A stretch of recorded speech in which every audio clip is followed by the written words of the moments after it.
Okay, I don't know. You're still saying anything. Okay, good afternoon. Welcome to today's On Your Sofa discussion with my co-host, Gloria Oparan. Good afternoon, Gloria. How are you doing? I'm very well, thank you. Good afternoon to you too, Kristen. How are you too? I'm fine, thank you. You know something? I've been looking forward to this particular topic today. Interesting. Yeah. It's something that I'm very passionate about. Mm. And also welcome to all our other participants. Mm-hmm. Hope you're all doing very well. Great. So today we're going to be talking about a very hot topic that's been on the news. And actually, the United Nations have been writing and, posting blogs about it, and which is violence against women during this COVID phase. And so we want to look at the title we have today is COVID-19, Evil Lurks, Violence Against Women. So the same format, you're going to follow the same format, isn't it, Gloria? Whereby we talk about this, it's just a discussion. It's not about training or anything.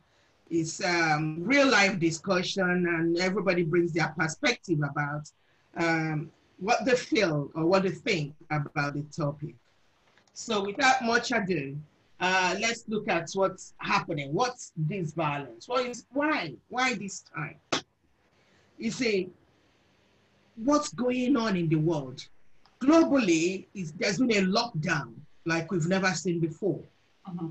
And the danger of people staying in very confined environment could lead many people to become very irritable, because they're sharing spaces with other people. The uncertainty of the time could also lead to people sentiments boiling over. Uh-huh. And so that's why there's been an upsurge of violence, and we're talking about women. Uh-huh. But let's be very factual. Violence does not just happen to women. That's right. It could happen to a man, could happen to a child. So what violence?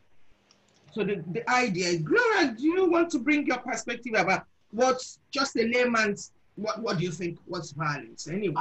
I mean, just like you said, it's important for us to recognize that whilst today we're looking at domestic violence against women, there are also men who suffer domestic violence abuse from their female partners. And whether male or female sufferers or abusers, ultimately, the children who are caught in the middle suffer. Yeah. So domestic violence could actually take so many different forms, but which I'm sure that you're going to touch on as we go along today. But it's quite a topical issue at this moment in time, very, very appropriate, because whilst, in some regards, COVID-19 has meant that people are now getting closer together, being more intimate with one another, within families, go for walks. But where there has been an underlying problems with relationships in the past, that has actually given room to, an increase in domestic violence like we are about to discuss today. And also, not just where you have underlying relationship issues. There could be new issues coming up, People, families may not be having issues before, may not be in crisis, but because of the uncertainty, a man and a wife that's home, then, maybe the man is quite fearful and uncertain about his, future prospects, about income. How would he look after his family? Maybe he's been laid off from work. Maybe his business is very uncertain about what's going to happen to his business. So a financial crisis also could lead to could lead to somebody now be, sudden outburst and all that, misplaced aggression. And staying at home also, some people now, because they're not going out, they're not going to work, it could become that some people take up a pastime of drinking. And when you start binging on alcohol, or some drug or anything, it could also lead to, people becoming very short-tempered and violent, That's true. especially if you can't handle the substance properly. That's true. So things like that, and people become, depression, and also all sorts of things could lead to that. But so if you look at, if you could go to the violence, what is it slide? Let's look at what it is. Okay. So. No, the after that. Oh, go to the next one. Okay. This one? Yeah, that one. Is it on slideshow? Yeah. Okay. So, what's domestic violence? Or what's violence actually? Let's just look at some definitions given. Like the United Nations gave their definitions of violence to women as any act of gender-based violence that results in or is likely to result in physical, sexual, or mental harm. So that's how they leading to women suffering.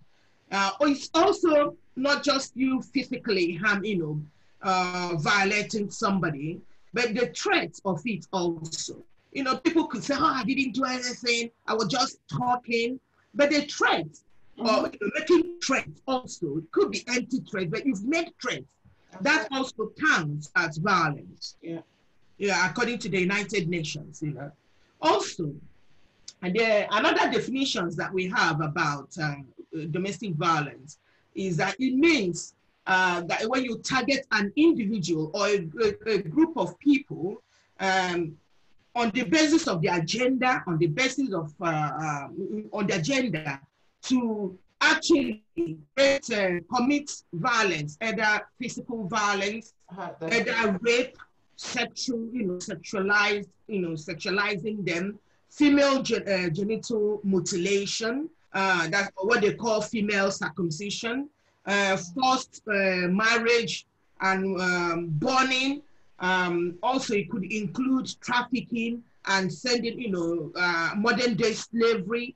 So most of these things, anything that violates the woman's human rights. Yes, and obviously anything that puts that woman, okay, in a position of fear and a sense of worthlessness and, things like that. Exactly. So that's part of what the way it's been defined variously. So it's really worrying that things like that could happen. Yeah. So if we look at also the way that the World Health Organization paints a very, painted a very, very good picture of how it could happen to women. Violence against women could be, come into different shapes and forms. There's multiple issues that could lead to violence against women. And according to the World Health Organization, it says that intimate partners could violate a woman physically, sexually, psychologically. Sexual violence in most parts of the world also could, it counts, even in this country, whereby some men have it in their brain that they could, have sexual intercourse with their wives or their partners. They don't see it as violence or anything. You see what I mean? But actually it's violence. Like we rightly said again, circumcision or female genital mutilation. Although people say it's cultural, but anything that causes, pain and harm, it's not nice thing to do. Forced marriage and early marriage. In some cultures whereby you could, force people to marry people that, somebody they don't even know or care for. And when you take a child, a male child, and hand the child over to a very grown man, that's actually violence. You know? Yeah, you're taking away their choices, the ability to make choices for themselves as well. Exactly, exactly. So, and trafficking. So, and trafficking is becoming so so wide. Everybody, most places you find it's not something hidden. People are just trafficking people for money and taking away their passports and everything, so that they can't even go home if they want to go. So that's part of violence also. And I like the infograph that the World Health Organization that we've used here is so clear, it's nice. Yeah. So these are parts of, what do you think? Is there any other thing that we need to add, Gloria? Yeah, I mean, do you know what? What we're looking at on the screen right now, you just discussed, those are just some of the prevalent ones. Yes. We could even discuss, physical violence to include, that's not giving the woman control over her finances. Oh yes, that's a very big one. Exactly, alienating her from her family members or network, those that protect her, taking away that choice from her, the choice to be able to look after her own money, to be able to, choose with whom to have friendship with their family or friends. Those kind of things are all part of violence. Or when to leave home, actually. Yeah. When to leave home, monitoring people. Where you going, with whom are you going, and all those kind of things, really. Just reduces the woman to nothing but more or less like a glorified slave. Or a doormat. Yeah, exactly. Yeah, it's really unfair. Like clicking on somebody's mobile phone to see who is this person? Who did you call? Why did you spend 5 minutes? Why did you spend 5 minutes talking to this person? That's actually very, that's violent. It's wrong. Monitoring, what it is that they do, with whom they do it, when they go out, why did you take so long? And it takes, so many forms. In fact, this morning, I had a vicar saying to me, Christian violence. Okay, although it's not something that you normally hear about, but it's also when you manipulate, almost like using the Bible to manipulate. Yeah. Yes. So it's It says, let's call a spade a spade. When it says the Bible says that the man is the head of the family. Okay, yes, the Bible said that, but the Bible didn't say actually because they're the head of the family, you should maltreat people under you. It's saying that you actually really need to take care of them properly. Well, you will hear them say things like, "Oh, God says that I'm the head of this family, therefore you must obey me." Yes. Part of context, And you know what? When you talk about obeying, it means you must cook for me. You must do what I need. No, it's serve. Modern day slavery must serve. That's true. So it's quite unfortunate that that this is happening.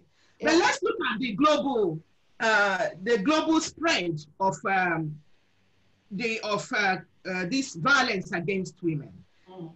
The global spread, actually, the United Nations showed since the onset of COVID-19, the surge of violence against women.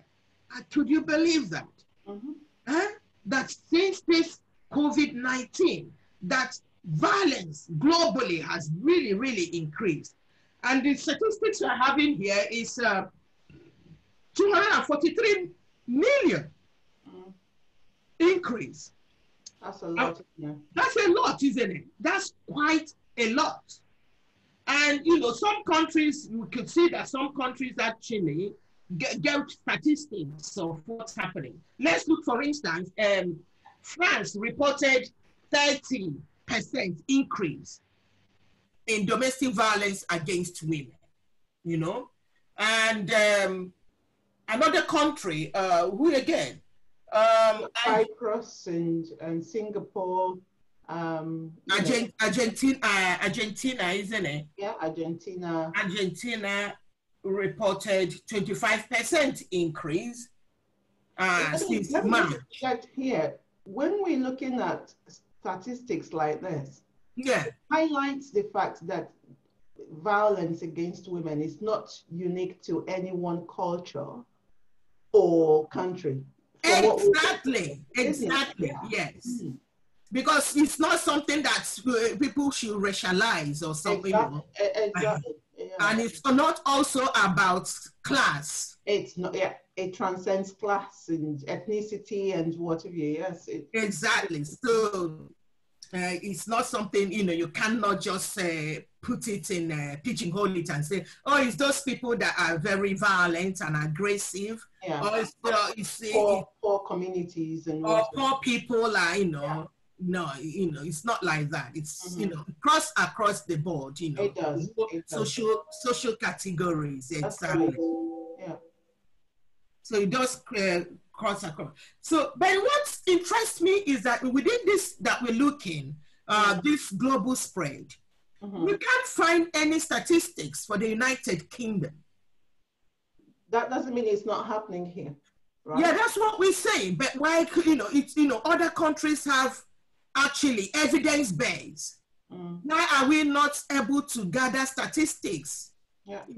That's what I'm saying. We all know, even in my locality here, that it happens. But it's really good if you want evidence-based to have the number. It's good and, to say, oh, we have increased domestic violence or any kind of violence against women in our locality, so give us some money. But if we don't have the statistics to prove this, like other countries that we're talking about have statistics, and because they have the statistics of the increase, you could see the money that they're putting in to justify the intervention. That's right. So we know it's happening, but we don't have statistics of the number. Yeah. And so how do we justify the kind of money that is being thrown into domestic violence intervention in this country? Howbeit, we may not have the figures, but like we said before, we are very aware that this is a problem that is on the rise.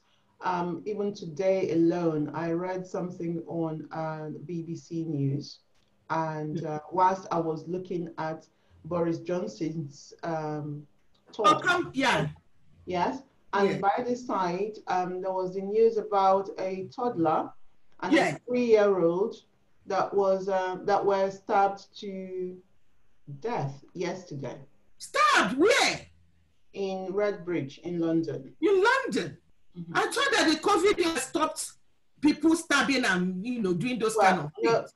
Obviously these are members of one family.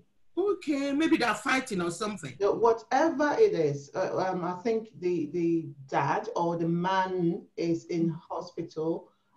Nothing's been said about the woman, so we don't know whether it's who the perpetrator is. Yes. What we know is domestic violence has taken place. Yes. We said before, whether the perpetrator is a man or a woman, children who are involved get affected. In this case, 2 little kids, a toddler and a 3-year-old died. Only yesterday. So the figures may not be telling us anything, or there may not be any figures currently, maybe because of the pandemic or what have you. But the problem, it's not only prevalent, it's on the rise. Unfortunately. But you know why I say I'm wearing my community development hat. I always like to have statistics so that when you have delivered intervention, to go back again and evaluate and monitor to say, did the intervention work? I agree. Because if it worked, then there should be, you will have statistics to say, oh, this is how the intervention impacted and reduced. Yeah. Because when you give intervention, it's for it to, to ameliorate the problem. You see what I mean? Yeah. I agree. Totally. Yeah, that's great. Anyway, so from the global context, let's look at, like we were saying before, we know that there's an increase in violence, gender-based violence in the United Kingdom. But we also said that we do not, for instance, have statistics just like France, like Cyprus, Argentina, and all those other places. But that does not take away the fact that it is, daily occurrence in this country. Looking at some of the statistics or percentages that we are given by some organizations that that provide intervention for victims of violence, they're telling us that they've seen an increase of some percentage in the ways that people are calling and making contact based on violence against them. For instance, the Respect phone line, they actually reported an increase of from 26.86% to now 125%. That's interesting, isn't it? That's a lot. That's a lot. Yeah. Yes, of course. That's a lot. And another, the men's advice line also reported an increase from 16.6% to now 42%. That's also very high income surge in the reporting system. And another, the refuge also, refuge anyway. Yeah. So they also reported that now they're receiving calls, 120% increase in the calls that they receive. And these are all due to, the lockdown and obviously the effect of COVID-19. Yes, and tempers will be flying up and down, and when people are unable to manage, their anger, then that will, you have a very big burst out and people hurt themselves. And not only that, I think, was it 2 weeks ago or so, or last week, the news was saying that the police themselves are being called out on the average 400 times in some localities based on domestic incidents, Yeah. So I believe so. I believe so because of the way people, obviously the living spaces for some people has become very, very cramped. Exactly. In the past, they would have all been out, maybe the perpetrator would be out working or but suddenly, or go to the pub. They're having to share a very small space or even just share space, and for that reason, like you said, tempers become very uncontrollable in some cases. And underlining mental health on identified mental health cases may well be that during this time of the lockdown, all those symptoms begin to come to this surface, leading to an increase in violence against whoever is around that particular time. Exactly. It's such then warning signs, because sometimes it's good as we are talking now for some women or whoever the potential victim is, for how would somebody identify the warning signs, because it doesn't just happen like that. There'll be some triggers and there'll be some signs to say, oh, this is what's going to be happening. So how do you know that somebody is going through domestic or going through violence, from their partners, from their friends, or from whoever that is close to them, So, because unfortunately, the truth is this, that violence is committed mostly by the people that you know. That's right, yeah. Most family members, people. Yes. Yeah, you're right. So, and the likelihood that somebody is killed, the person will be killed by the people they know, or or their partners, or somebody they know. It doesn't just happen like that, So this violence. So how would we know? When a partner becomes, start getting jealous and being very, very possessive, So these are the risky, signs of what's going on. And when somebody begins to be, you ask your friend that you used to go out with before and say, can we go to the tea room? Can we go out for this? And suddenly they start making excuses as to why. Exactly. You know, and you say, why you've changed? Why don't you want to go out for a laugh the way we normally does? Oh, sure, no, I'm so busy. I'm doing that, you see. So that's when the perpetrator is trying to begin to gradually isolate this person, because they need to cut you away from all your friends and your family that will give you advice and say, this is not normal. You can't be taking this. So they want you to, you know, they'll break all those links. You see what I mean? Do you watch Coronation Street? I don't, unfortunately. Oh yeah, so that's what's happening. One of the things happening gradually, you know, one of the characters in the Coronation, the soap opera, one is called Jasmine and the other one is called Jeff. And the Jeff gradually brainwashed Jasmine to say that somebody drinks socially a glass of wine there, told her that she, you know, that she's actually an alcoholic. You see? So the Jeff said to the wife, you're an alcoholic, you make me, you know, I'm ashamed of you, you're an alcoholic. And he also telling her, making her not to, planting seeds of doubt against her granddaughter, you know. So started cutting, making her to cut a relationship with friends and family members and all that. So that's exactly one of the examples. We say, oh, it's a soap, you know, soap, it doesn't happen. But that's exactly how it does happen. And when they monitor your movements, you know, I say, oh, you should have been home 5 minutes ago. What took you long, you know? Why are you going to shop again now? You went to shop 3 days ago. And you know, sexually are forcing themselves on you, you know. And also, when they humiliate you, you know, they could humiliate you and say, you looking so big. Yeah. Can't you do something about your size? Or they start comparing you with others. Exactly. Yeah. Exactly. Things like that, making you feel worthless. Yeah. Totally, you know. And controlling your money. When they start saying, oh, I need to see how much they're paying you.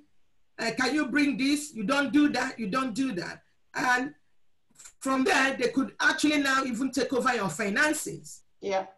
I've had instances whereby somebody doesn't actually get her pay packet. The money, her wages is paid straight to her husband's account. Wow. And it's the husband that will now decide to give her some pocket money. So, and not just even say, okay, bring the money, the family money, and say, okay, let's share it. This is for that, that's for that. No, he will make sure that she will beg like a child. He said, oh, I want to go and do my hair today. Wow. Could you?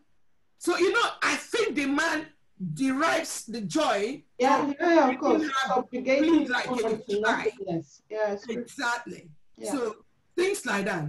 And also when they, you know, when you see somebody begin to feel very frightened of her own shadow, you know what I mean? When you do, you know, the panic, sudden tension and all that. So, and when they begin to feel unsafe, you know. So these are some of the warning signs. There's a word you actually used whilst you were talking about these signs. It's the word brainwash. Yeah, the brainwashing aspect, yes. Yes, especially you and I, we are women of color. Yes. You know, within certain premise of our culture, yes, the thing that, you know, a woman ought to behave in a certain manner towards her husband. Oh, yeah. You know, you have to be a good cook. You have to wear certain clothes. Yes. They start brainwashing you into thinking the more you subject yourself to these expectations, the better a wife or a woman you are, or a mother you are. They start telling you that even some of the prized, you know, ways that your mother brought you up, suddenly they start making you doubt your mother's input into your Exactly. life, your Mm-hmm. mother's love for you, your family's love for you. They start making you see your side of the family as troublemakers. As bad people, actually. Yeah, sorry? As bad people, as if they didn't. Exactly. Yeah, You yeah. know, and that's when they are trying to really like brainwash you into Mm-hmm. thinking that that side of the family must be bad. My upbringing, something must be wrong with it. Yeah, Therefore, this person who is indoctrinating me with these new ideas must have a better understanding about how I should have been brought up. And therefore, exactly. he must be right. And therefore, I have to support. So bit by bit, they now make us to believe that, we can sign over our wage packets to them. We can allow them to control what we wear. Or why you're wearing that is too short, it's too long, it's too whatever it is. And brainwashing can actually take the place of, you wanting to be the best wife or mother within the home to now becoming, a slave within that same home, which is unfortunate. Yeah, it's really unfortunate. And also, what some of them do is to cut you, to take away your self-pride. Yeah. Your, being assertive Your also. self-worth. Your self-worth, and make you to become a shell, a ghost of yourself. That's right. That's right. Yeah, So it's so in different cultures it can, it comes out in different forms, yeah. So it's really dangerous what's going on, and especially this time. Why we're saying this, why we're actually spending time to talk about this is that, when we say it, but all those engaged with this discussion, who, if they notice that there's somebody around them that, this kind of risk factors, these warning signs, they could detect any of it, that, we should be our sister's keeper. We should actually try to find out how we could help. And that's why we're actually, at this time, talking about this, this horrible way of treating other people. Yeah. Violence against. True. Because one of the issues around COVID-19 is the misunderstanding that whatever I may be going through, if it's not, highlighted as COVID-19, it's not important. Therefore, I must not bother my doctors about my situation. I must not involve the authorities because the most important thing right now is coronavirus. It's COVID-19. So people should understand that these other services that are there to protect us from harm are still very much in operation. You can still reach out to services. You can still get the police out. You can still talk to somebody. Please do not suffer on your own. Do not suffer in silence, actually. Yes. There are community services like that has out, that are there 24 hours. You could email them, you could phone, you could do live chat, you could do anything. But be rest assured that there's people are out there to hold your hands and make sure that you don't go through this dark hour all by yourself. Very true. It's uncalled for, Yes, true. You shouldn't die in silence, actually. Or in shame, because some people are shameful to report when things like this are happening to them. I think that's, anything. That's a very sad outcome of violence towards women, especially domestic violence. Yes. The woman feels ashamed to even own up. And you know where this is? It's especially for those who are professionals. Like we said before, domestic violence has no boundaries. No, it doesn't. Class, ethnicity, qualifications, and all your educational backgrounds. Therefore, those who are obviously professionals in their own right will feel so embarrassed to come up with this. But the thing is, unless you are able to get out of that situation, it's likely to get worse. You've got to talk about it. You've got to face it. You've got to face it and be sure that it's not your fault. Yeah. It's not your fault. You shouldn't be shameful at all. It's not your fault. Because shame is something that is attached to domestic violence. And this is why it needs to be discussed openly. Break the myth. I said, break the myth. About it, especially within the communities that we represent. We should be saying to people, look, you know what? There's no shame in this. You did not cause this. I'll give you an instance. Yes. I had, I still do, a very good friend of mine, an English lady, a head teacher. Yes. The husband hit her once. She got out immediately and left that marriage. Right? Yeah. Okay. I also know a social worker from our community, okay, who it got to the point of the husband almost killing her before she got out. What am I saying this? It's because within our own community, we are told that, you know what, oh, he will get better. You know, you can endure it. Oh, don't go to the police for your husband. You know, don't talk to anybody about this. You know, what would you do? What would happen if the police comes and arrests your husband? Who's going to help you look after your family? And there are communities, especially those ethnic minority cultures within the United Kingdom, within these countries, who even the elders will help you to cover up. You know, you know, you say this, it's so funny. Let me tell you, now that you know, we're not digressing. We're still within our topic anyway. But let's look at this, some other culture, ethnic minority culture. Some of the tradition, you talked about an English lady that the husband did it once and she just left. Yeah. Left with her sanity. Yes, right. Intact. But some traditions, to be married is key. It doesn't even matter who you are married to. It doesn't even matter if you are married to a hen or a chicken or a cock. As long as you are married. You see what I mean? So, even if the man is horrible or the person is horrible, they just stay there because marriage is called a crown. That's it. A crown that they are wearing. It's an achievement. It's an achievement that you ought to have. Yeah.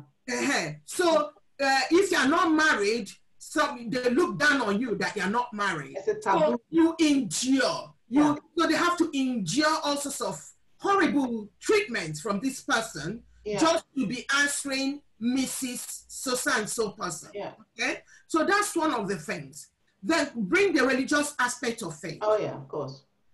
So, but it's not all the religious people that are, covering up.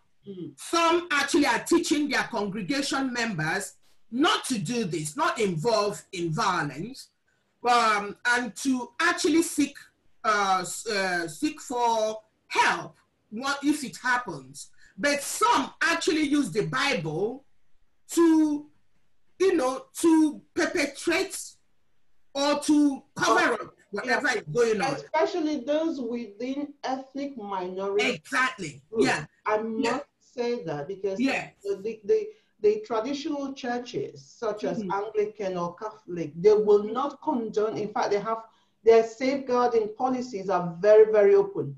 Exactly. But when it comes to those ethnic, and I'm saying ethnic, not just black or whatever, so long as that, I know we're going to come to that. Yeah, we'll come to that later. Within those groups, they would use the Quran, they will use, the religious books, Bible, to ensure that the sufferer is silenced. Exactly. And also, another thing is when within the ethnic minorities also, because I was opportune to be called to a conference, to talk at the conference somewhere in London. And the conference was about women, ethnic minority women, with no recourse to public funds. So the difficulties that these women are having, because they came with their husbands and the spousal visas. Right. And so what the husband does is, or these partners do, is to take their passports, and they start maltreating them, and beating them and dealing everything, knowing that economically they are actually dependent on this the husband. And these women are stuck in this bad marriage. And because they don't have because of their immigration status, they can't go to refuge, they can't seek any help, because they won't provide any support for them. Because that's what they think, though. So that's exactly what's happening. But now I think, the situation is changing, that there's some support out there. Initially, there was no support, and that's the discussion we were having in that conference. I was so lucky that the mayor of London actually sent some people from his from his department to come. You had Amnesty International, so everybody was there. So we were talking to some of these women to see what they could see happen. What are they seeing in the social care, the welfare system, actually. So not until if they're destitute will they get some support at that time. So that was 2 years ago, but things are being put in place actually to help them. So these are some of the issues with you find with the non-mainstream, the minority community. But the mainstream community most of them will quickly report or get out of the marriage, So, because they're empowered to do so. Exactly. And one of the reasons I believe we are having this discussion is really to empower people to say, you know what, you do not have to suffer in silence. There is help around. You can either call the numbers that you're going to give later, or step out. You can. There is help. Please, please, please. Especially during this time of the lockdown. Locked down doesn't mean you have to be totally, killed before anyone can help you. Make sure that you're seeking for help. This is why this is being discussed, because it's very, very appropriate. It's important that people stay alive. You can't go, die. You don't want people, dying before, they could get, justice could be done. So, another thing is, we have this risk factor, didn't we? Why? What could exacerbate? What could lead to somebody, turning out to become violent? Some of the risk factors that will make somebody end up being violent. So it may not, all of this may not apply, but in some cases, but some of the things I'm going to talk may not apply. So actually, some people said in some instances, lower levels of education could actually lead to, perpetration of sexual violence and experience of sexual violence. Some people say that. I don't know how true this is. Do you want to comment on that? Do you know what? Like we've highlighted before, when it comes to violence, it does not know attainment. Yeah. Because I know of well-educated people who are still committing this, violence against their partners. Do you get what I mean? Yeah. Of course. It is important for this awareness level to increase within communities. But it does not mean that because you do not have a degree, therefore, we cannot justify your behavior because you lack the qualification. Awareness is important. What your actions do to your family members and even to you is very, very important. But you know what? There are people with doctorate degrees who are abusers. Yeah. How do we justify that as well? Exactly. But another thing, let's look at the other side also. the feelings of inadequacy. You know, when somebody, I've seen a situation whereby somebody got married to a very pretty, very, very educated lady. This lady is more than 100% more educated, more exposed than this man she married. It's one of those people that we're saying got married because they need, you know, because tradition say we need to get married. And tradition says, oh, you're getting on in age, you don't want to be an old lady. So the first person that said, hello, how are you? She got married to this person. And so when this lady, because of the, you know, her high status and everything, her beauty, her exposure and everything, the guy, the woman didn't know that this guy was very jealous of her.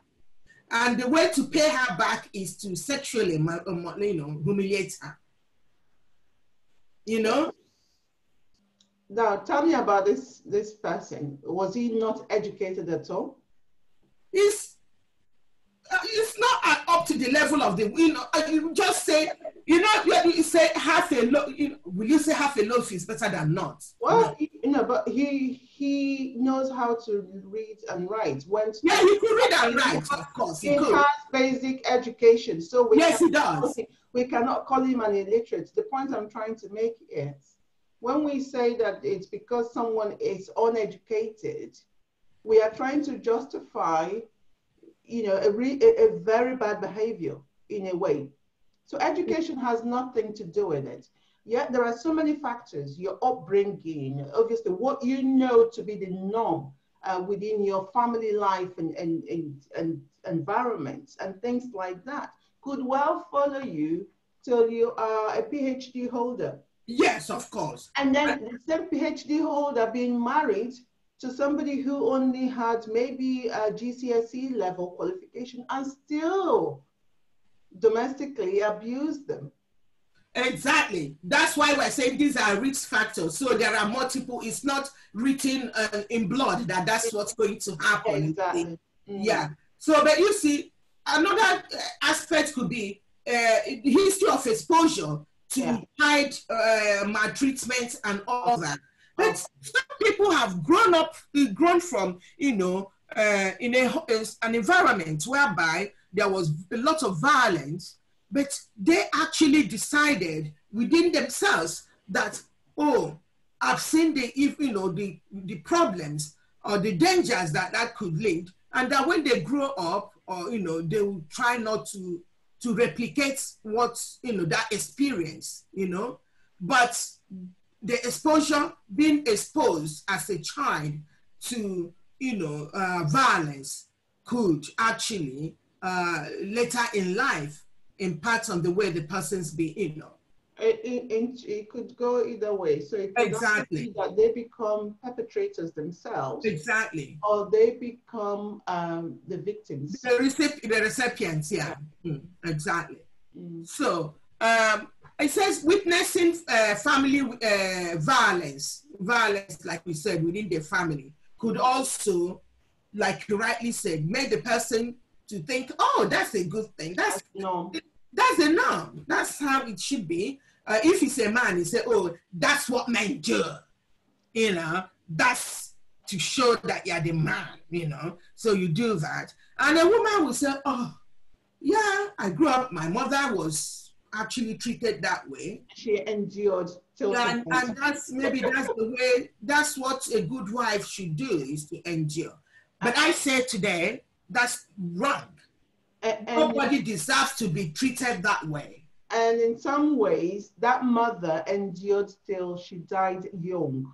Exactly. Of poor ladies. But that's the truth. Yeah. So that's the truth. Another thing is, you know, when people also have the, you know, antisocial personality disorder also. So something within them, you know, is it clinically or genetically? I don't know. But what do you think? But that's a very important aspect. Do you know this whole thing about domestic violence on women? we could spend, ages talking about each risk factor, because let's just look at the antisocial personality disorder. Yes. Number one, especially for perpetrators, Mm. these are things that they fail to admit. Mm. These are deficiencies within them that they fail to either admit or do something about. And get some help, yes. And get help. Mm-hmm. And that is a big issue in itself. Number one, they will not accept that they have a problem. Mm-hmm. Okay, so having to be able to convince them that there is an issue here that they need to look into, it's one big task altogether. Because then you have to now kind of identify ways. You can't just look at them and say, oh, well, I think you have this disorder. What will that lead to? Further violence? No. Yeah. Do you know what I mean? Yes. So these people, they've failed to accept that there is a problem. Only very, very few percentage of them will suddenly think after, having been through maybe the first time or whatever, and think, oh, maybe I need to do something about my anger or personality. But very few of them come to that place. So even when they now realize that they have a problem, this is what they will go, it's not my fault, I've always been this way, I've got ADHD, what, excuse me. They justify it, yes. You mean they keep justifying it. They justify it. And another thing is, the partner living with them in the house does not even have the right to go to their doctors to get them to bring them over, to at least for them to seek medical help. Because again, with all this thing about GDPR and what, they can't discuss this matter with you. So you are stuck. But this is their problem to deal with. I mean, the person's problem to deal with. But they refuse to accept responsibility. Even when they know there's a responsibility, they try to play it down as being a part. Oh, this is how I've been. Oh, they give you excuses. And then some victims also condones the whole thing. It's not his fault. He loves me. That's his way of showing me that he loves me. Please. Yeah. Unfortunately. I've heard the saying, this thing being repeated to so many victims, stop making excuses for them. Yes, they condone on this subject, especially on this disorder level. Yes. Stop making excuses for them. If I have a headache, I'll go in my cupboard and look for something, maybe a painkiller or anything. Yeah. If I have a toothache, I'll deal with it. If I have an issue, and it's been identified, I can see the impact that problem is having on myself and my loved ones. For goodness sake, sit up as a responsible adult and do something about it. And check yourself in for for some interventions. And women, if they won't, you can do something. Go. Exactly. Because your life is number one. You don't want to lose your life, So another risk factor is harmful use of alcohol and other substances, because that actually can lead or often leads to behaviors that when your eyes get up, when your brain comes down, when they tell you did things like that, you won't believe it. Alcohol and substance misuse is not good at all. It could lead people to do things that they shouldn't be. They lose every rationale of good behavior and proper thinking. Yes. And having infidelity. When partners suspect that people are, their partners are promiscuous, they are being unfaithful and all that, they could lose it. Maybe it's not even rational. Maybe my gut feeling, my lady is now dressing differently, taking extra care, doing exercises to look fit and all that, and stays very late at work. Maybe she's doing something.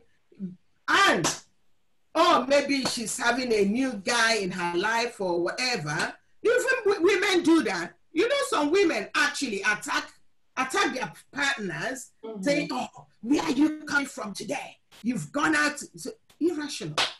And so, you know, that kind of thing, you know, suspecting them that being unfaithful they could do things that they shouldn't be doing, you know. And that could actually connect to the one on the personality disorder, when they start suspecting, because it's what they are thinking is irrational.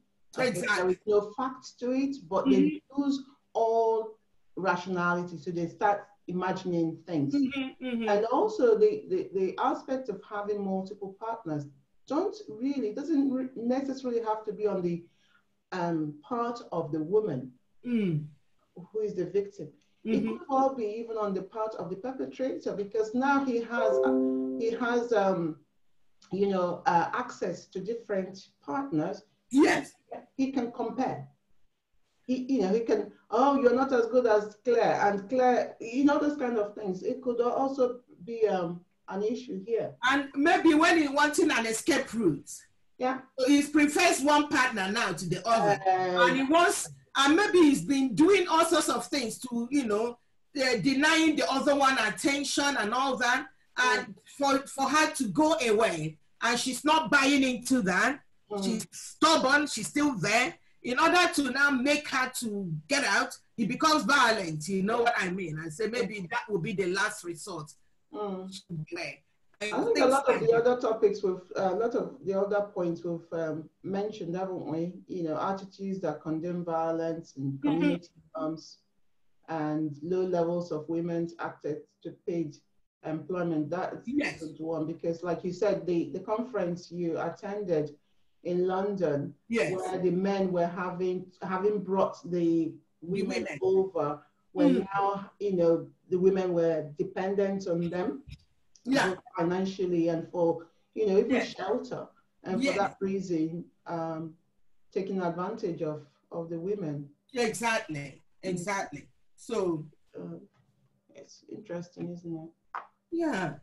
So you know, violence actually has different kinds of impacts on the life of those that are, you know, in the receiving chair, you know, the recipients themselves.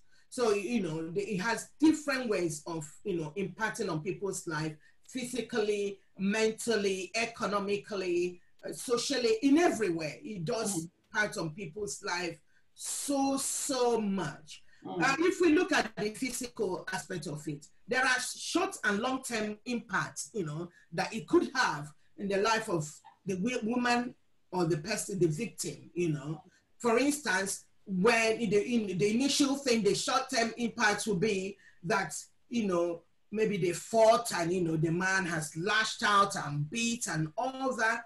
So the woman will end up with, you know, bruises, you know, with broken ribs, with swollen jaws and swollen eyes. You know, the thing, when you talk about the swollen eyes and swollen faces, you know, sometimes you see, I've seen women come to me and, you know, they come with one other problem, you know, and I will say, okay, let's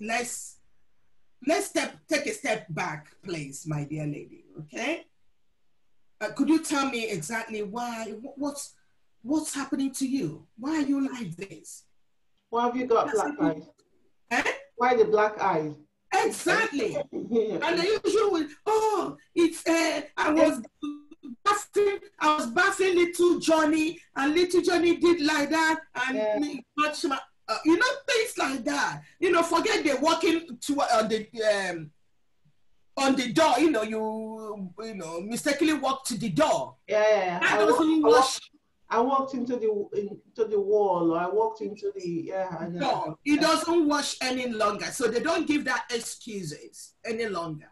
It's about, that child, you know, I was trying to dress the child and this toddler was doing that and hits me like that, something, you know. So why are you having bruises on your arms now? Why is it all over the place? Oh, I was doing exercise, you know, some flimsy excuses. Yeah, But these are some of the short-term things, you know. You have bruises all over the place, you have scratches, you have, you know, broken ribs and all that. But the long term is that, you know, the impact of violence could manifest in different ways, like people having arthritis, you know? You say, what's the link? Yes. People sometimes, it could lead to arthritis, it could lead to asthma, it could lead to chronic pain. This person is always complaining of pain. I'm wondering what's going on. Chronic pain could lead to, you know, people having irritable bowels because they are fearful. You know what I mean? Having digestive, you know, problem. That, you know, they eat, it's bloated and all that. They can't digest their food or anything. You know what? Heart problems also. I'll just say this, especially with regards to IBS, irritable bowel syndrome. Yes. It's very difficult for you to pinpoint sometimes that you have that issue. Because it could be very, very subtle. Yeah. So it could just be about you feeling sick in your stomach. It could just be, you know, you wanting to go to the toilet all the time. But those things, and it's easy for you to start thinking, oh, maybe it's something I ate, or something I didn't eat, or it's because I've not eaten, and all the rest of them. No, it's because you are worried, because worry will even impact your bowel movements, burn, it will all be part of it. So it's important for you, when you are experiencing these things, not to put it down to your cooking, or it's because I'm eating spices. You know, spices. It's because of what you are going through. It's a sign that you are being abused. You know? I know the thing is, when you see some women, they don't want to go home. Or some men also don't want to go home. They are fearful. They are anxious. You know, they're anxious. They're really, really fearful. And some actually don't sleep. You know, they can't sleep because, you know, it's affecting. They're having nightmares, and sometimes they break out in very cold sweats. I'm wondering, why are they sweating? What's going on here? You know, migraine. I'm having migraine all the time. And they're having, some of them have sexual problems. You know, they're having painful intercourse and all that. So it's I tell you, it's heartbreaking what people go through in life. So, you know, we talked about the short-term and long-term impact of domestic violence, but it also has very huge impact on the mental well-being of those that are on the receiving end. You know, so look at emotions. You know, it plays on their emotions. They begin to have emotional problems. Self-doubt. Self-doubt. You start doubting your decisions. You start doubting even your ability to be able to think correctly, because, you know, especially when you are, you know, somebody is hitting you or violating your personality, violating you as a human being, and then they tell you it's because of what you did, or they twist your words, okay, to make it sound as though it was what you said. Exactly. That's doubting even your own mental alertness and accuracy, and thinking, oh, that could lead to confusion. Then you become confused. Exactly. You know, oh, maybe he was right. Maybe I actually know, in the case of that particular young woman, the social worker,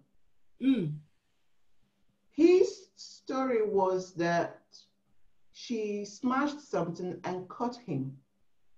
Wow. I'm sure it never happened. No. It was that the bruises in his hands were when she was trying to remove his hands from her neck. okay? And you know, when you are obviously trying to fight for your life, it's obviously tighter. But here he was, oh no, she smashed the vase and caught me. I mean, in this particular case, he was convicted, and you know, I take very much pride in the young woman for seeing it through. Yeah, but there because was they don't ever see it through anyway. But do you know, there was a time she was even thinking, maybe he was right.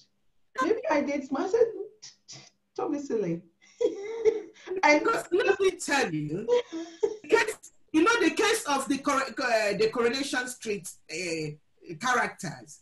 So the Jeff was now telling the Jasmine that she's forgetting things. Yeah, she did that, but she forgot. So the woman begin to now, whenever the man says, she will now say, "Oh, tell me, did I forget that?" So she's so confused. She's doubting herself. She sees the man as her savior, because this man is the one that will be reminding her of things. He's not reminding her of anything because nothing happened. It's just manipulating her, right? Yes. So this is exactly some of the issues, you know, and then they become confused, and at a time, you know, they can become, you know, very angry, and that danger or the mental, emotional issues, they could now begin to become numb and not have feelings for anything or anybody. So that's one of the aspects, the mental health, the emotional aspect, that they will lack feelings at all. They feel very detached, you know what I mean? Yeah, you want to say something? I said they will lose all interest in exactly what they used to enjoy. They will lose it. They don't find everything like, you know, they'll just feel remote, detached, out, you know, like the light is on, nobody's home. You see what I mean? Yeah. So another aspect also within the mental health issues of these people is when they begin to have post-traumatic stress disorder, you know, such as they begin to be easily startled, you know. Have you seen some people? I know some people, when, you know, when they see their shadow, they jump up. I said, what's wrong with you? See their shadow, just jump up. Why? What's going on here? You know, feeling of, you know, tension all the time, being on edge all the time. You know, we've talked about difficulty sleeping, we've talked about anger, you know, angry outbursts all the time. Things that shouldn't even make them angry, they get angry. You know, things that should make somebody laugh, they will take, you know, they take offense, you know. They could lose their memory, you know, it leads to memory loss also, because they want to kind of erase those kind of trauma that they're going through. That's true. And depression. Do you know that women, there's a lot of depression amongst women? And anxiety also. So there's lots and lots going on within, you know, that this violence, gender-based violence. You know, sorry to be cutting in, but it's just that aspect of reducing the person to a shadow, nothing. Or just a shadow of who they are meant to be. There is no greater violence, you know, because it's almost like the person dies mentally, even before they die physically. Exactly. It's just, it's horrible. It's really not a play. And I keep going back to the reason why this talk is happening is because, especially at this time of the lockdown, people living in confinement, so to say, and this evil, not the COVID-19, but this evil of domestic violence is on the increase. We need to talk about these things. People need to know that they are not alone. There is help. It is not their fault, isn't it? You know, it's important to be stressing. It's important. Yeah. It's very important that we actually look at it and talk about it. And like you rightly said, for them to know that they're not alone, that there's help out there, that people understand that nobody's judging them. Yeah, it's not because of what you did or what you did not do. It's not about you. It's not your fault. That's you shouldn't buy into that brainwashing that you did something wrong. You've not done anything wrong at all. You don't deserve to be maltreated. You don't deserve to be treated as nobody, you know. So you need to come out and be strong and seek help, you know. So the other effect, also, apart from all the other things we've talked about, the other impact is that it could also impact, you know, on the income of this of the recipient, you know, the victim. They go on sick leave because of what they're going through. Yeah, of course. Exactly. So, you know, I've, you know, supported some women that has been on long-term sick leave because of that. They now have anxiety, anxiety and depression. So they can't go to work. They panic all the time, have panic attacks. So that they find themselves on welfare system. But these are people that have good occupation, but because of what has been done to them. Very true. You see, so it's dangerous, you know, and that's why we're spending so much time talking about this, because if we can deal with this, if we can be strong enough and move away from bad relationships, then, you know, they will not be dependent on the system, because they have occupation, they want to work, but you know, but what's being done to them is impacting on their ability to go out there and work and be themselves. And I'd like to bring this here before I forget my line of thought. This, that we understand the difficulty. We've been saying, oh, get out, get help. It is very, very difficult to do that. Okay, so it takes guts to do that. Actually, it takes, you know, it takes everything, and it will take everything you've got to pick yourself up and seek for help. So don't feel that we are minimizing the pain and the struggles of where you are. It is, we're not saying that you're not seeking for help because you don't want to. We're saying that we understand that you are struggling to get help. But please, you're not on your own. That's the basic fact, that if you should remember that you're not on your own, that there's help out there. There are people out there to hold your hands and support you. You know, morally, in any way, to counsel you and comfort you and listen and empathize. So another thing that, you know, could make, you know, another impact is that, unless that's the crutch of people, why some women would want to stay. Women, the maternal feelings that we've got, you know, especially when you have children in this poor relationship, you know, you don't want to leave your children. You think, oh, if I up stick and go, I may not have access to my children.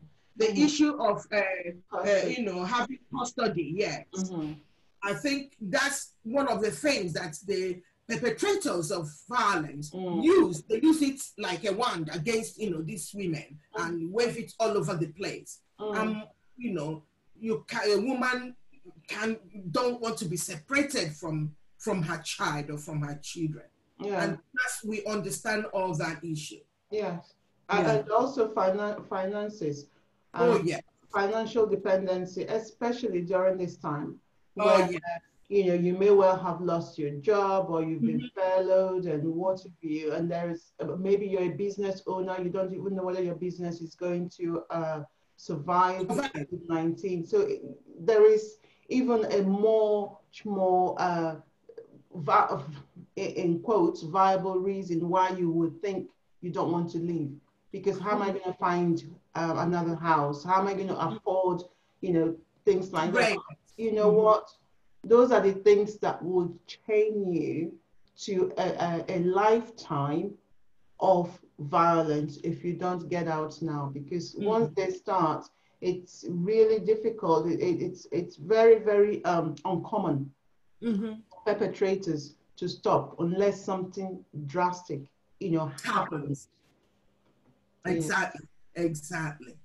So another thing is this, it could impact on education of the woman. For instance, if a woman is somebody that's, likes to, build up herself, maybe she's in college or studying or, in long-term education, being, abused or, violated or, in any way could make the woman to stop her education, will stop bettering herself, So that's one of the, issues that, that we find, or one of the impacts of violence against a man or a woman, but in this case, a woman. Okay. I'm aware that, time is slowly running out on us, but there are very, very important areas that within your presentation, Christine, that I would like you to touch on, because it's easy, especially this next slide. Sorry, let me go to it. It's easy for us to look at this problem to be unique to a certain class or set of people within our community. So this particular slide is one that I think it's important for you to address. Yeah, you know why I brought up this slide? From my experience of working within the sector, within my background of public health and health promotion and psychologist, and also within, as an activist and somebody that runs a charity, and somebody that is asked all the time to come and talk in places. I told you about my involvement in London, some of the charities, looking at minority communities, the women from the minority community that have no recourse to public funding, and due to domestic violence also. So one thing that I gathered from their life stories were that culturally, traditionally, social norms and values, religion, family circumstances, and all these things have a role to play in making some of these women to go through this domestic violence. You also have the issue of, my immigration status and all that. So some of the women were also trafficked. But when we talk of BME communities, let's actually be very clear that we're using this terminology not to say that these people are people that look like you and I, Black African people. No. When we say ethnic minorities, we are using them, it's an umbrella terminology to say people that are not mainstream British, okay? So there could be Asian, Oriental, Africans, some Europeans, and the traveling gypsy community. So we are using this as an umbrella terminology, for all these other categories of people. Because it's important for us to stress that, because if not, they will say, perhaps they will look at you and look at me presenting this and think, oh, we are actually addressing just people from our own community, but that's not the case, is it? No, that's not the case at all. That's not the case, and it's good that you brought up this. Why we are talking about this is people that, remember that we live in a diverse nation, very diverse, ethnically diverse, exactly. And so, and using the home office categorization You have white, British, and all that. And then you have all these other categories of people. So we are using that to the BME community to talk about Black minority. Because you see, gypsies, travelers, they are minority themselves. Okay? We could also use it to look at lesbian, gay, and transgenders. They are minority also. You understand? And this evil is happening even within all those communities. Yeah. Yes, it's happening. Yes, it's happening. And so we use it to, and why it's important to call attention to all these people is within all these groups that we've mentioned, they have their own cultures and tradition. Yeah. Okay. Yeah. So they have the way violence happens and the way they handle it. Tolerated. Even amongst gay people, there's a way that a way that could report it, and there's a way that service providers could understand or not understand. Yes. Yeah. How to provide interventions. So culture actually matters a lot. When we're talking about, let's talk about the women from sub-African continent. The way there are this, intersectionality of things, multi-layered issues when you talk about them, because you're talking about their immigration status. You could be talking about, their tradition of being subservient to the husband, because that's what's required of her traditionally. A woman must know her place. Yes. Yes, a woman must be seen before heard. Yeah. Okay. Or seen and not heard. And seen or not heard at all. It's a woman, keep quiet. So things like that. And then coupled with the religion that may make you to say, you are from the ribs, one of the ribs of the man. So you need to, the man is the head of the family. You need to keep quiet and don't expose. He said, don't wash your dirty linens. Don't let anybody know. So that actually makes them not to talk about it. They internalize all the problems of, that the violence brings with it, Often it's only when they're dead that they've been going through years of violence. And service providers also, and I want to make it very clear, because knowing from some of the people that I support, the mainstream service providers do not really understand this particular group. These groups. Right. Yeah, they don't understand them at all. This kind of one size fits all. Women. It doesn't work. With their women. But who are women? Women are not homogeneous. Women are made of different social categories. You have women that are rich, women that are not privileged, women that are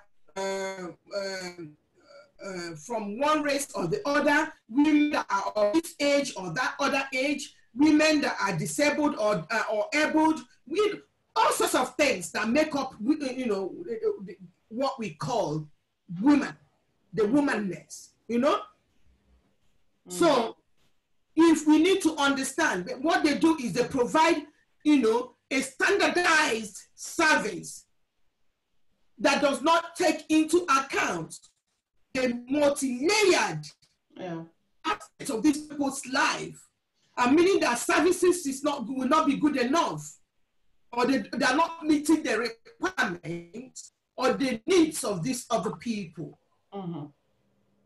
Very true. So that's why we are talking about some of these. We singled out BME within this slide to say that it will also be nice for providers to manage diversity. within the services that they provide. It will also be nice for, providers to understand the need that the immigration status will bring. The need of somebody that is an immigrant, a woman that is an immigrant, and the need of a citizen will be quite different. The challenges as well. Exactly. It will be so different. So now that money is being pumped into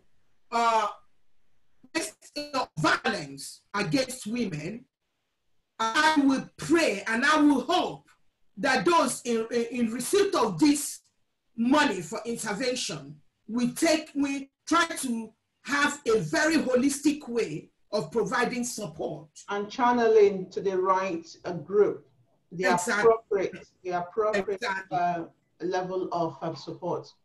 Exactly. That's very good, because I thought it was important for us to stress that, because domestic violence, just because we are discussing it, doesn't mean that we are targeting just people who look like us. We're targeting every woman who may be going through this thing right now to seek help, isn't it?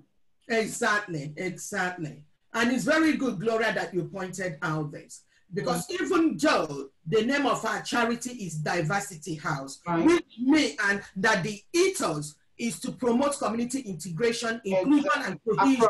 Across the board. Across the board, it doesn't matter. And it says it does not, regardless of your race, your ethnicity, your religion, your values, your gender, and all sorts of things. What matters is that you're a human being. That's right. And even though it's clear, we make it clear all the time. Many people like labeling and putting people in boxes. As soon as they see us, they'll assume that whatever we are talking about, whatever we are doing is for a particular group of community. That's right. So it's good that we are always reminding them and emphasizing your uniqueness, whilst also being able to meet a generalized, obviously, a need of people across the community. Yes, it's true. Great. But now, we must move on to talk about that it does domestic, the violence, gender-based violence also extends to the children, to young people within the environment where it's happening. We must not forget young children that are caught in this crossfire of violence, you see. So children where, violence is happening will tend to be aggressive. They will tend to sulk. They tend to have violent behavior. They may actually become violent themselves. There's a likelihood also that they could also misuse alcohol and drug, substances, just to as kind of masking the pain that they have, or the guilt, because sometimes they feel it's better I was not born. Maybe I'm the one that is causing mom and dad to fighting all the time. It's my fault. I caused it. You see what I mean? Yeah. So this also impacts their learning, their ability to learn. It affects their education also. I used to, as likelihood, as a faculty teacher, I mean, a lot of the young people in my lessons that exhibited anger and frustration and like I said, inability to learn were kids from, homes where domestic violence was, taking place. And like you said, kids like that would often feel responsible, or even feel that they have to do something to stop it, and then get involved at a very early age, and either defending, the victim, maybe mom or dad, and they start. Oh yeah, I know. I've had very, very sad such experiences with young people.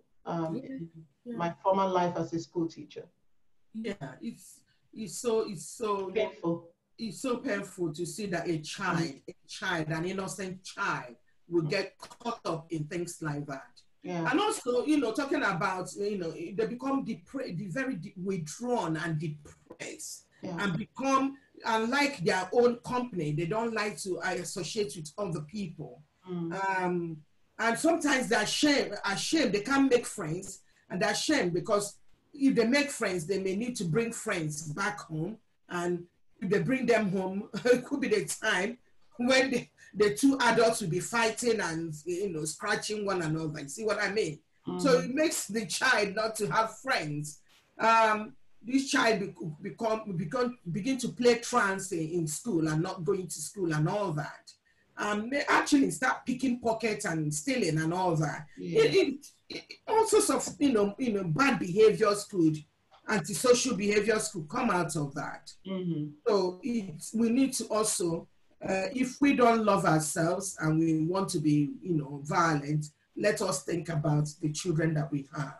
Yes, right. And if only that, let's stop messing about and be adults and sort out our problems properly. You see what I mean? Yeah. So having said that, because we can talk and talk and talk, there's no end to looking, exploring this issue of violence and the, the causes, of the violence and the consequences. But it will take us a very long time. So we better look at, and as you've been saying, there's help out there for people. There's really help. There's no need to shut yourself indoors and to bear the brunt of it all by yourself. You need to call, you need to talk. I was happy that the minister for, I think for equality was called, I think wrote in her memo the other day, talked about the help that is out there. And the police also were talking about the help that is there. They actually spent some time telling, potential victims or the victims already to dial 999, on their line phone and wait. Or if they are prompted, they can also dial from their mobile phone. And if they are prompted to be heard properly, they should dial 55 so that they could make themselves heard. And people will come to them and they will get some support.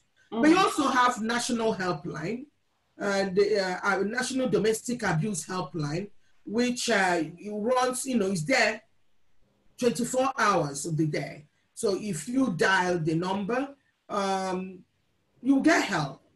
And we've been talking about women, but we said gender-based. So let's also come back. Men also could be victims. There are men who are victims of. And they're so ashamed to talk about it because of their sex. That's right. People think a man is a macho guy, That's true. strong. And if you go and tell people that somebody is bashing you up and down, you see what I mean? They will laugh at you. So that alone makes them to hide all their experiences. But I will urge men also, if you're at the receiving end, to come out and talk about it. There's helpline, men's advice line, 0800-880-10327. Call, get some support, talk to somebody. Do not just keep quiet and say, I'm a man. Somebody is not supposed to be beating me or scratching me. No. That's not the issue. It has happened. Go out there and seek help. And locally, here in Kent, there are other charities that could support you. Local charities could support you. Local councils can support you. If you're a church believing person, a Christian, you could go to your Christian sisters and brothers. They could support you. Moreover, Diversity House, which is our charity, we are there to support you. because we are against social injustice. We do not like people to be put to disadvantage for any reason. So you call Diversity House on our helpline, that's 24 hours helpline, 07 484 536562, or go to our website, www.diversityhouse.org.uk. There's a contact form there. Fill the form, and we will do everything to make sure that we provide support for you, and holding your hands also while they are getting the support to make sure that you come out from this dark tunnel into the light, into sunshine again. So, yeah. Yeah, let's also, especially one of the things that I've noticed to be a good outcome from this lockdown is the willingness of neighbors to help.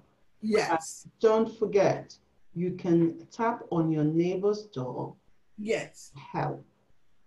And if you're a neighbor who can hear things happening next door to you or to your neighbor, please, the house, you could be the one to save that life. Exactly. By calling the number on the screen, dial 999, and let the police know that there is something happening, please. And you know what? If you cannot dial, because again, in some cases, the telephone lines have been damaged by the perpetrator so that you can't dial out. Please knock on the wall, climb, whatever you have to do, reach out for a neighbor's hand, okay, in this situation right now. There's a new normal. You may not have spoken to your neighbor for a very long time because of the circumstances in your home. Maybe you've been too embarrassed to talk to anybody, but your neighbor may well be that person that may help you. And save you. Yeah. Yes, that's right, Gloria. Well said, well said. Because I've noticed there's increase in community spirit now. Exactly. Yeah. We are becoming our neighbor's keeper. It's wonderful. That's one good side of this COVID-19. It's just that people are dying, but actually, it's making us to stop. Yeah, slow down and value other people. Yeah. So use your neighbors. Talk to your neighbors. So that brings us quickly to the question and answer. I love this session. It's very practical. I love it. We've got 5 minutes, Christine. Go for it. Yes. Yes. So, 5 minutes. We're not going to answer all these questions, but it's out there for people and our participants to actually look at it and answer it themselves, if possible. We could just touch on just few of the questions. I know you're wanting to ask me this question. I'll tell you the one I want to go for. It's possible, possibly not as obvious as it is. I'm going to change it a bit. It's the second one. It says, has violence against women increased since the beginning of the COVID-19 pandemic? And like we've been discussing, the answer is obviously yes, it has gone up. But my question, leading on from that, is why do you think that is so? And how do you think that the current response to that increase is going? Is it being helpful? Do you feel, obviously, as one who is into community development and support, do you feel that help is being sent to the people that actually need such help? Do you think that the right information is being given to the public to empower them to know what to do following the increase that we've talked about? Yes and no. Yes and no is my question, my answer. But I'll now expatiate on that. Yes, the first question is COVID, has violence increased against women since the onset of this COVID-19? Yes. we've already slide 3 that we went through previously have shown that it's a global thing. It's not just in the United Kingdom. It's not because we in United Kingdom, we love to batter people. That's not what it is. It's happening globally. There's a global upsurge of violence, gender-based violence, like we saw. But in the UK, yes, it's increasing. Different organizations that people are phoning in has actually shown the increase on the percentage of the calls that are receiving daily. So why is it happening? We have also touched on that. The uncertainty of this unprecedented time, make people that are on edge. They're so, they're quick to flare up, they're quick to get angry, and close proximity doesn't even help. Okay, especially if you live in a tenement, a block of flats, no garden, nowhere to escape, and you live in this, close proximity with family members or partners. So you don't even have the luxury of running down to going out to your garden to have a cup of tea there and sit down in the garden away from the person that's making you to get angry. You see what I mean? Because you're in a very, small space or confined space with this person. Also, the uncertainty of your job, of your source of livelihood, of what's going to happen to you, of what's happening to your families. And let's see if you're from a different country. You see, let's look at that also. If you are residents here and you have families abroad, in Australia, in America, in Africa, in India, or wherever, so you're not thinking just of your immediate family in this country. You're thinking about your other loved ones scattered all over the place. So you're thinking, are they also well? That uncertainty also, that mental torture of what's going on could lead to violence. A little thing. Things that couldn't, under normal circumstances, lead to anger, could lead to, outburst of anger, and subsequently, either physical, mental, or all sorts of kind of violence against somebody. I'm not justifying this, actually. I'm not saying it's good.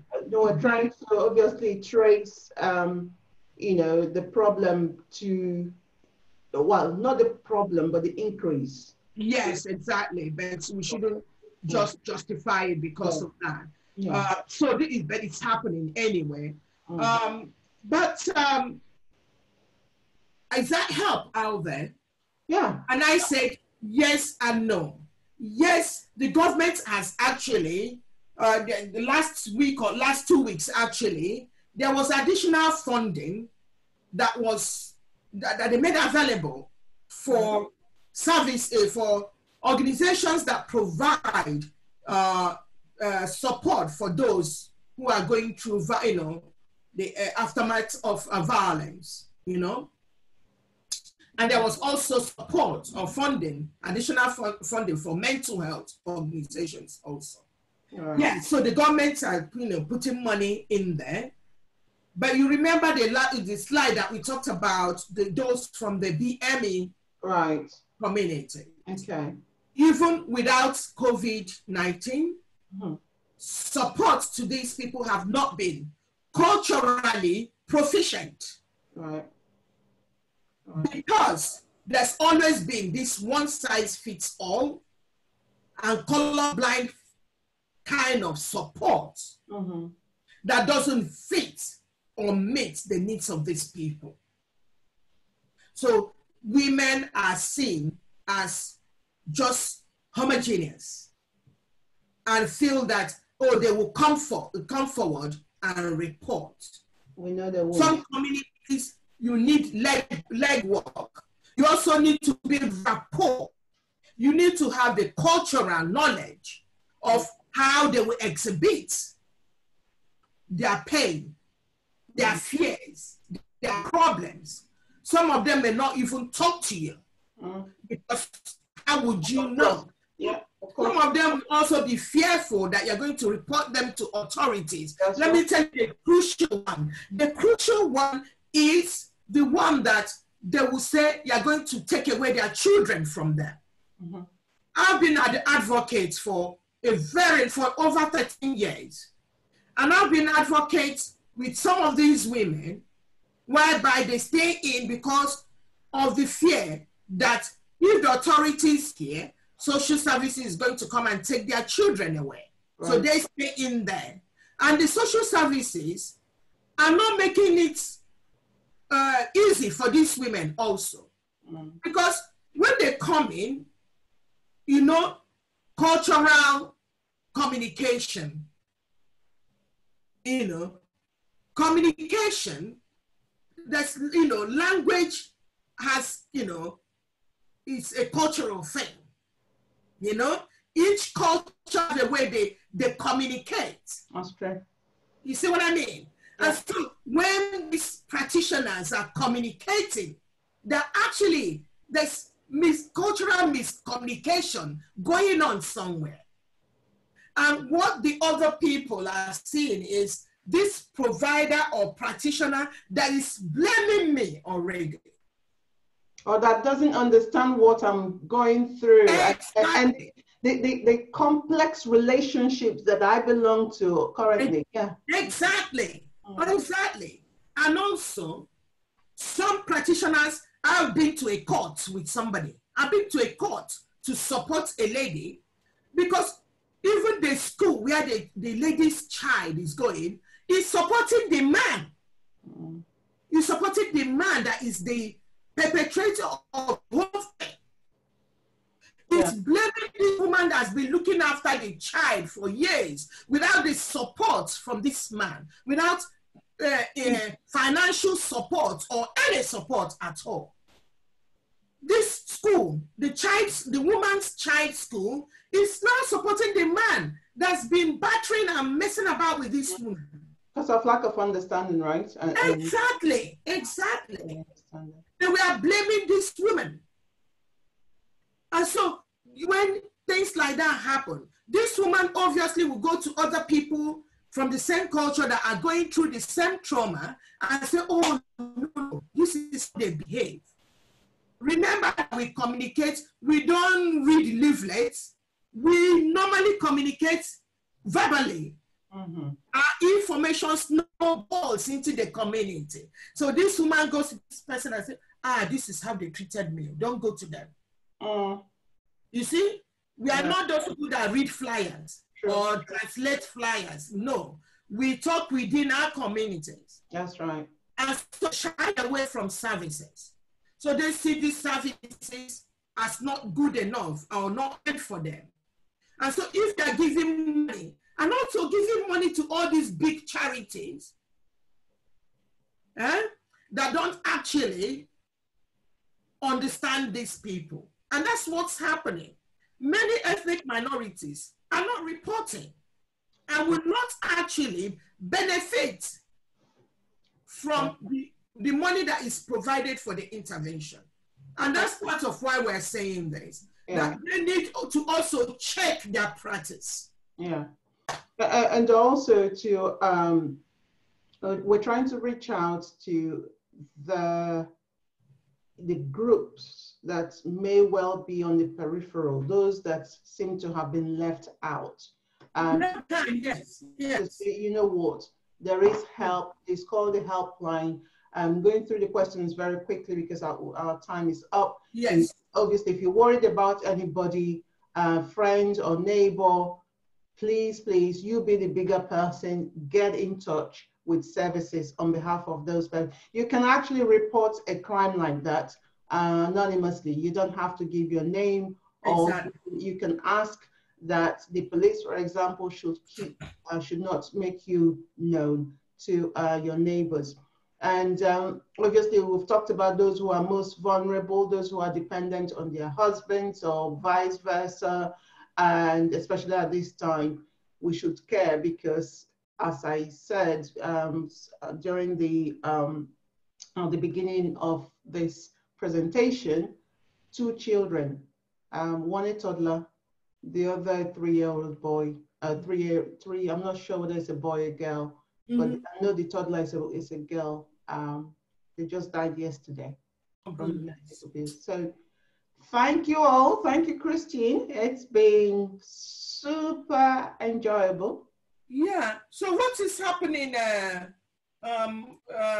Let's have. If you want to see more, we have a link also that you can check. And Gloria, could you kindly bring up the links that they could go and learn more about? The next slide is the link that they should go to. Yeah. Yes. So that's the link. Yeah. You go to this link if you want to know more about what's happening with COVID-19 and gender-based violence. And on that note, if we look at the last, on Friday, this Friday, so on your so far discussion for Friday, 1st of May, 2020, could you believe that? May, where's the month gone anyways? So the next topic that we're going to look at, following on from this, is healthy relationships. How do we build healthy relationships? How do we make sure that we don't talk about these violence things that we're talking about? So on that note, Gloria and all our participants, I'll say thank you for listening and thank you for contributing. And you have a wonderful day. And Gloria and myself, Gloria, do you want to say something? No, just to say that I've enjoyed talking about this, and I look forward to other people's contribution when it comes to healthy relationship, because it is not one size fits all. So it will be interesting to hear about how you practice your healthy relationship. Thank you. That's wonderful. Super. Thank you very, very much. And until then, see you on Friday. Thanks for listening. Bye. Bye.